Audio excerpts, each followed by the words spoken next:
Ayaw ko pa sabihin eh. Pero kasi, totoo namang nasa ano na natin ngayon yan. Kaya lang, hindi kasi agad-agad. Pinoproseso eh. Oo, hindi yung pagka-graduate kaya na. Sir, huwag na allowance, open na lang. Bakit? Kasi magkano ba yung pututusin nyo? Dagdagan nyo lang pumili kayong oven. Ang laki na. Priority kayo mabuna kung oven ba o...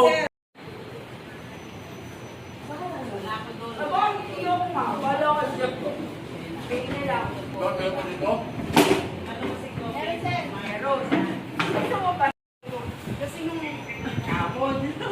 Sige. Wala kasi yung teachers dun. Sabay ka na dyan. Okay na makapasok yung pag-uwi. Okay naman. O sige sa Monday.